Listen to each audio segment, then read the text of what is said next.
Hey there, friends. Welcome back to English Bloom, where we peel back the layers of real English and discover the poetry hiding in plain sight. I'm Alex, and today's episode is called The Hidden Poetry of Everyday English, Metaphors We Live By Without Even Noticing. Here's a quick confession to kick us off. Last week, after we wrapped up our chat about tricky social situations, I was on a video call with an old colleague. Things got a bit heated. Not angry, just passionate. And I heard myself say, "Look, I'm not attacking your position, but let me defend my own for a second." I stopped mid-sentence, laughed out loud, and said, "Wait, did you catch that? We're literally turning this conversation into a battlefield." He paused too, then chuckled. "Yeah, we do that all the time, don't we?" That tiny moment lit a spark, because those phrases aren't random. They're metaphors. Invisible poetry shaping how we think, argue, love, and even waste time. And if you're an advanced learner tuning in right now, perhaps from a bustling street in Phnom Penh like where I'm sitting with my coffee, or anywhere else in the world, you already sense this. Mastering these hidden patterns is what takes your English from correct to alive. Quick personal check-in. How's your week going? If you tried any of those bridge phrases or polite boundary setters from last episode, I hope they opened some doors.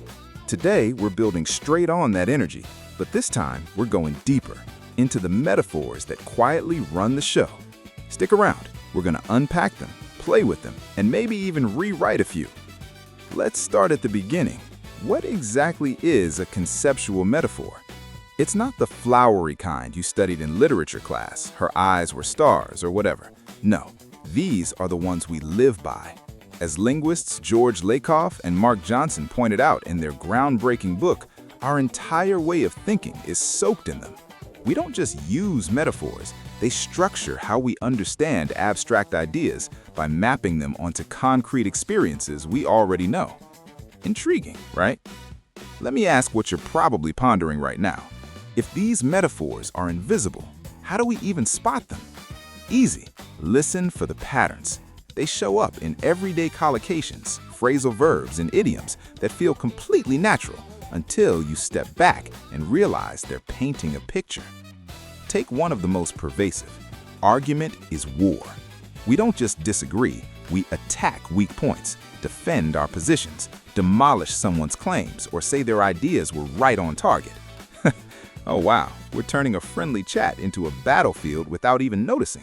And that metaphor doesn't just describe arguing, it shapes it. We strategize, we prepare counterattacks, we declare victory. What if, instead, we saw argument is dance? Suddenly, we're collaborating, moving together, creating something beautiful. Same words, completely different energy. Mind-blowing, isn't it? Shifting gears now, or should I say changing lanes, let's look at how we talk about time, because time is money might be the most influential metaphor in modern life. You spend time, waste time, save time, invest time, even budget your hours like they're dollars in a wallet. We say, "That meeting cost me 2 hours I'll never get back," or "I don't have time to spare." These aren't literal. Time isn't actual currency. But because we live by this metaphor, we treat time as a limited, valuable resource, something to be hoarded or spent wisely. On the other hand, think about cultures where time is more like a river, flowing, cyclical, not something you run out of. In some languages, you don't waste time, you simply let it pass. That subtle difference changes everything about how people show up to meetings or prioritize life. Here in Southeast Asia, I've noticed this tension firsthand. A local friend once told me after I rushed through lunch, "Alex, you're always chasing time like it's running away." Boom, another metaphor. Time is a runner. We chase it, it slips through our fingers. Building on that, what if we flipped the script? What if I started saying, "I'm nourishing this hour," instead of spending it? Small tweak, but suddenly time feels abundant rather than scarce. That's the hidden power we're exploring today. All right. Let's move into something a little more personal and vulnerable. Metaphors of life and love. Life is a journey, is everywhere. We're at a crossroads, we hit dead ends, we take the scenic route, or we say, "I've come so far." Even the phrasal verb, "move on," carries this journey imagery. You pack up emotional baggage and keep walking. And when it comes to love, love is a journey. We've come a long way. This relationship is going nowhere. We're stuck in a rut. Or the optimistic flip. I can't wait to see where this takes us. Exactly. These metaphors don't just describe love, they create expectations.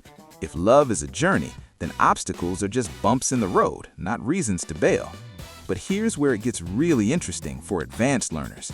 Not every culture maps love the same way. Some see love as a physical force. I was magnetically drawn to her.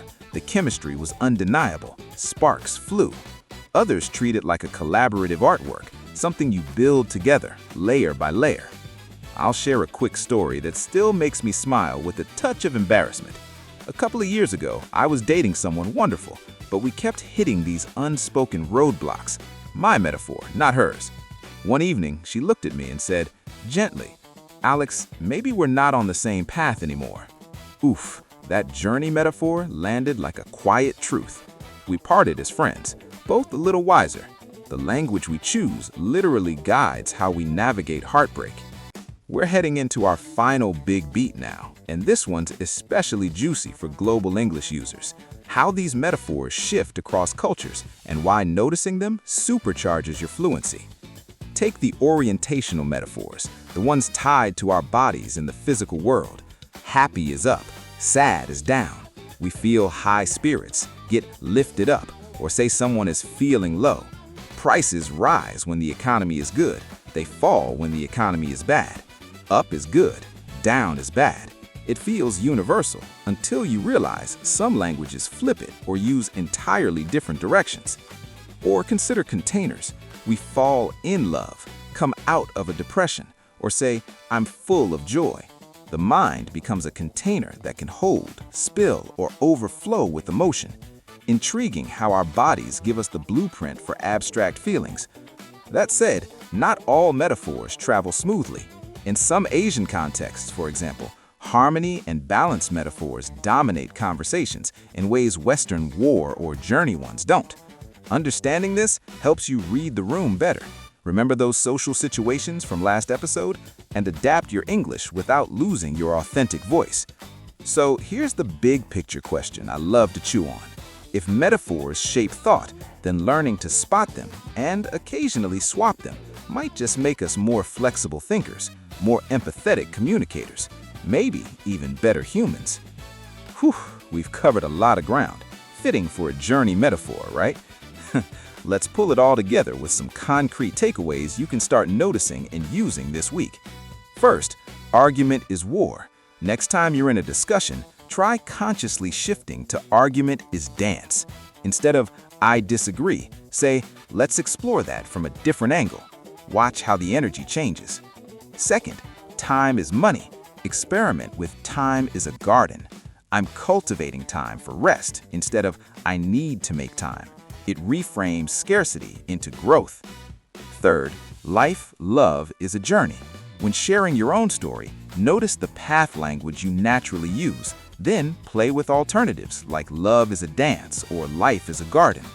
Fourth, orientational metaphors. Listen for up, down, in, out patterns in native podcasts or conversations. They're everywhere once you tune in. If you're an advanced learner, here's your challenge. Pick one metaphor this week, maybe from a conversation you have or a show you watch. Jot it down, then ask yourself, what picture is this painting? What if I swapped it? Share your discovery with us. Drop a voice note, comment, or message wherever you listen. Those stories are what make English Bloom feel like a real conversation between friends. One last what if before we sign off. What if the real poetry of English isn't in Shakespeare or fancy poems, but in the metaphors we breathe every single day? Because once you see them, you can't unsee them, and suddenly your English blooms in the most unexpected, beautiful ways. That's it for today's episode of English Bloom. If this one sparked something in you, hit subscribe, share it with a fellow learner who's ready to see the invisible poetry all around us, and join us next time when we explore the English of emotions, saying what you feel when words feel too small. Until then, keep listening for the metaphors, keep blooming, and keep speaking with that wonderful mix of precision, curiosity, and heart. This is Alex signing off. Take care, friends, and thank you for sharing this journey with me.